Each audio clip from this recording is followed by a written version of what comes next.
लाल किताब बुद्ध को सबसे पावरफुल मानती है।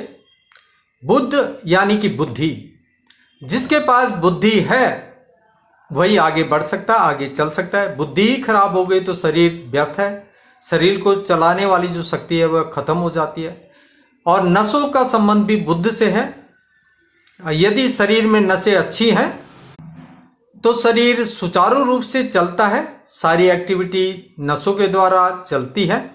नसों में ही हमारे खून बहता है, पानी बहता है, सब नसों के द्वारा होता है। नसें ही, ये बुद्ध ही बाहुबली है, इसी के द्वारा ही सब कुछ शरीर में आवागमन चलता है, इसी के अंदर चलता है। यदि बुद्ध खराब है तो वह व्यक्ति अपने आप को बहुत इनोसेंट मानता है और जो सामने वाला कह रहा है उसको हमेशा कहता कि यह गलत कह रहा है, मैं जो कह रहा हूं वह सही है, मैं ही सही हूं।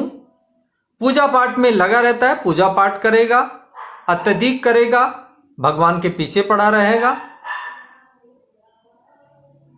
शंख बजाएगा, अनलॉजिकल पूजा पाठ करके, हवन कर करके भभूतियां इकट्ठी कर लेगा। ऐसे बुद्ध वाले के घर से बीमारियां नहीं जाती हैं। स्वयं भी बीमार होता है, उसके घर वाले भी बीमार होते हैं, बहन भांजी बुआ ये भी बीमार होते हैं। खराब बुद्ध वाले को लीवर किडनी की बीमारी लग जाती है और अच्छे व्यक्तियों का साथ छोड़कर भरमाने वालों के पीछे भागते रहते हैं। ऐसे व्यक्ति अपनी बुद्धि को सर्वोपरि मानकर अपने गलत रास्ते को इख्तियार कर लेते हैं और अनेकों दोषों का कारण बनते हैं।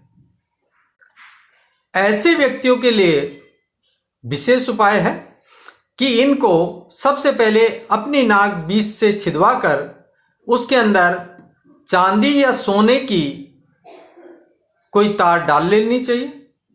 यहां बीच से छिदेगी, बीच से छिदवाकर उसमें चांदी और सोने की तार डालें और वो 96 दिन तक डालकर 96 दिन के बाद उसको जल प्रवाह कर दे निकालकर। यह उपाय विशेष होता है। इन लोगों के लिए शंख, सीप, कौड़ियां, मनी प्लांट, बरसात में भीगी लकड़ी, हारमोनियम, तबला, ढोलकी, सितार, गिटार, इन चीजों का विशेष मनाही होनी चाहिए, क्योंकि ये बुद्ध की चीजें हैं और ये इनको नुकसान देती हैं। ऐसा व्यक्ति नौकरी कर सकता है, बिजनेस नहीं कर सकता है।